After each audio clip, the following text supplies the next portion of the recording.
Hi viewers, I am creating these videos to help teachers of maths support their learners in making sense of mathematical concepts and their associated procedures and processes.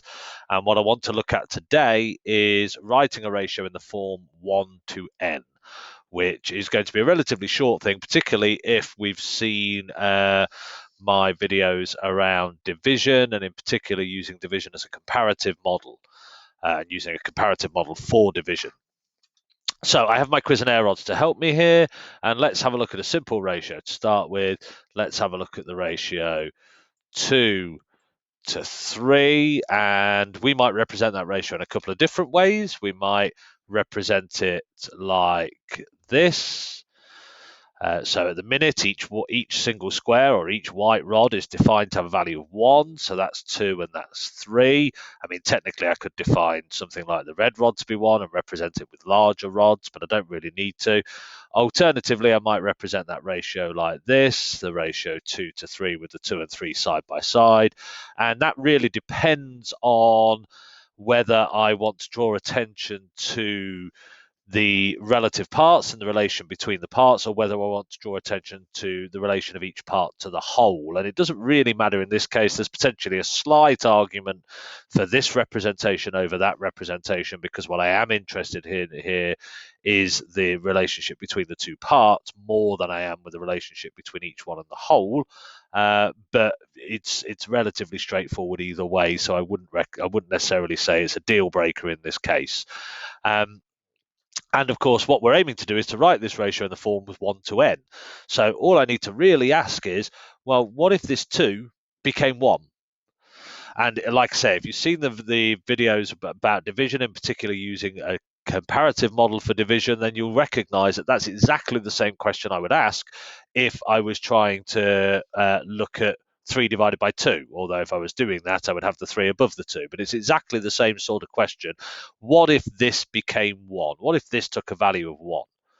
Well, if this now became 1, then this is clearly 1 plus a half of 1. And again, we need to work with pupils' fractional knowledge in that case, and representing fractions like this to recognize that if this is 1 whole, then the white rod would be 1/2, and so each square would represent 1/2, and so I could replace this in effect with 1 and 1/2. So if that 2 became 1, that 3 would become 1 and 1/2. And then I could potentially look at, well, how mathematically, how did that 2 become 1? Well, I basically halved its value, didn't I? I took it from a value of 2 to a value of 1, so I halved its value. And again, that links to that idea of multiplication being about unitizing and change of counting unit. I've changed the counting unit here from, in effect, 2 to 1, so I've halved that value, and we can make the link between that and division by 2 if we like, whatever way around. And we can see you could make exactly the same argument with this representation. What if this was now 1? Then I could see that this is 1 and 1/2, as long as I've got that prerequisite fractional knowledge, and ideally as long as I've sort of used a comparative model for division before to be able to see that what's happening here is division by 2 or multiplying by a half. Okay, and of course we could look at more complicated ratios just not just involving integers. I could look, example, at the ratio 2.5 to 3.5. And again, it becomes, if I'm going to use Cuisenaire rods for this, it becomes, how do I represent these numbers? And in particular, if I'm representing 0.5 or I'm representing a half, then, I mean, again, there are several different rods I could use here. And if kids are used to using the 10 rod to show decimals, then it might be that actually we show it like this, 2.5, and then underneath 3.5. I don't think I'm going to have room for 3.5 there. But in fact, if I'm talking about if I'm recognizing these as halves, then I need to be showing things in the fraction family of halves. Then this would be a suitable value for 1. And if that was a suitable value for 1, then clearly this would be 2. And therefore this would be 2.5, so 2.5. So the yellow rod there represents 2.5 when the red rod represents 1 whole, because then each white rod, each square is a half. And then similarly, this one would represent 3.5. And if I choose to, I could see the sort of 5 to 7 relationship there and talk about how that could become the ratio 5 to 7 by, in this case, doubling both of those and saying, well, redefine the white square to be 1, and now this is 5 and this is 7. And that meant that we went from the red rod being 1 to the white rod being 1. And so that's doubling all the values. Or we could, straight from that position, just go and look at it and say, well, what if this became 1? And do exactly the same sort of idea. What if this became 1? And I suppose that depends on how you would model the calculation symbolically. Whether you would first want pupils to be writing this as 5 to 7 because they might then make it easier to see the division by 5, or whether they can see 5 as a factor in inverted commas, because the idea of factors isn't well defined in terms of decimals, but whether they could see 5 as a factor of that, as in that's 5 lots of 0.5s and that's 5 lots of 0.7. Either way round, I think would work. I think I'd probably be slightly tempted to write the 5 to 7 first and take it back to an integer situation. But there's no necessarily need to do that here with the rods, or if pupils have that recognition, or similarly seeing this as 5 lots of 0.5, 7 lots of 0.5, and we could see that there. If that's a half, this is 5 lots of a half, this is 7 lots of a half. And if we can see that, we might not need to actually write the 5 and the 7, but it's entirely up to us. But like I say, what we can do and what we'll ultimately do is redefine this to be 1. Whether we write the 5 to 7 first or not, we'll redefine this to be 1. And then we'll be saying, right, well, if this is 1, this is 1 whole, again, requiring that prerequisite fraction knowledge. If this is 1 whole, then I'm talking about the fraction family fifths now, because each of these little white rods would be 1/5 of my value of 1, of my 1 whole. And so if this takes on a value of 1, each of those is fifths, so this is 7/5, and so I could write it as 1 to 7/5. Or if I wanted to work in decimals, obviously each of these would be 0.2, so that would be 1.4. Or if I wanted to continue working in fractions but having in mixed numbers, say, well, this is 1 whole, this is 1 whole up to here, plus an extra 2/5. So I could write it as 1 to 1.4, or I could write it as 1 to 1 and 2/5. And all of those are sort of, we're able to make sense of all of those by looking at this model. And I mean, even if we wanted to look at, different fractional relationships there, so if we wanted to keep the 2.5, but we wanted to look at 3 1/4, that's not necessarily a problem. Again, as long as I can represent those fractions and I have a background in being able to represent those fractions, and importantly, being able to choose a suitable whole to represent, in this case, 2 fraction families, the half and the quarter, and recognizing that this is a suitable whole.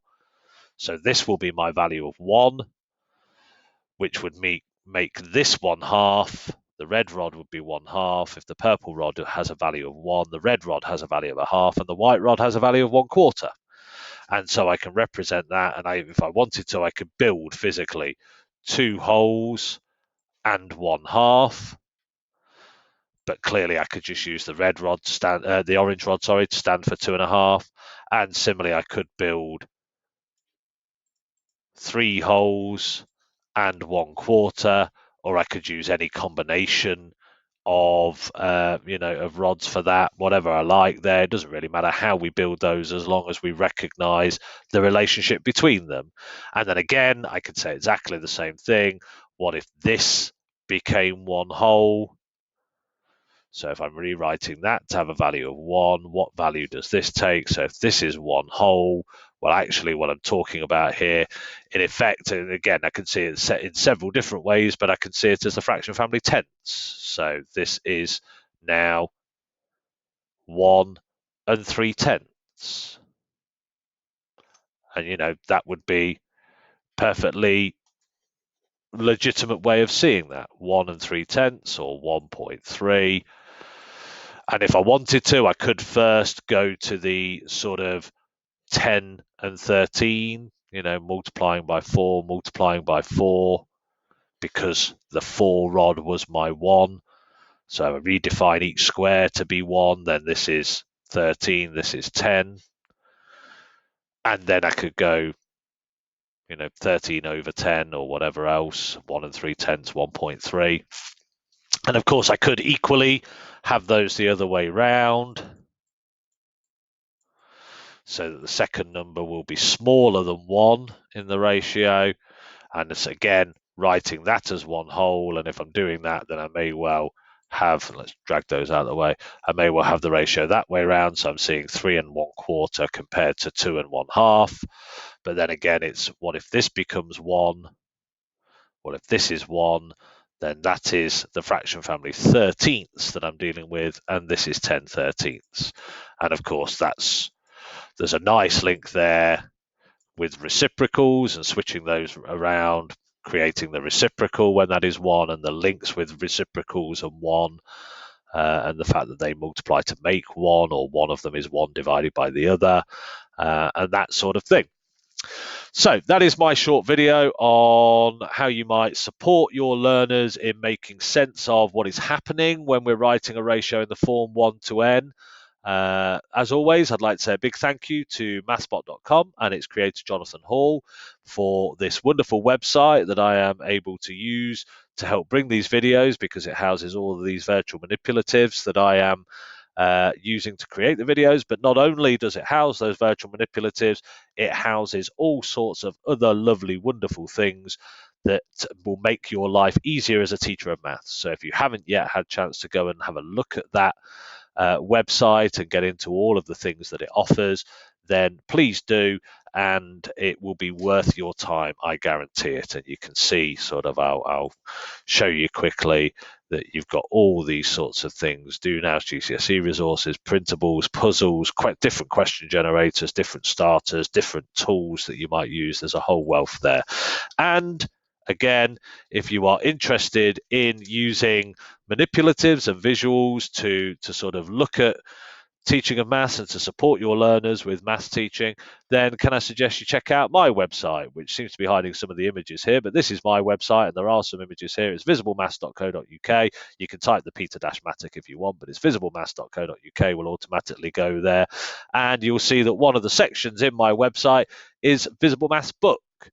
And on here, there is a link to the publisher's website. The publisher is Crown House Publishing. And on their website, if you scroll down there, you can see there's the book. You can take a look inside and have a look at some of the sample pages that are offered in there, and all of the manipulatives and visuals that you can potentially use to support learners in making sense of maths. And of course, through their website, if you feel like it would be useful, you can place an order. I will be making these videos throughout lockdown and potentially beyond. So if there is a particular concept or process or procedure that you feel like you would want to see modeled using manipulatives or visuals, then please do get in touch, and hopefully I'll get around to creating it for you. Thank you very much for your kind attention today.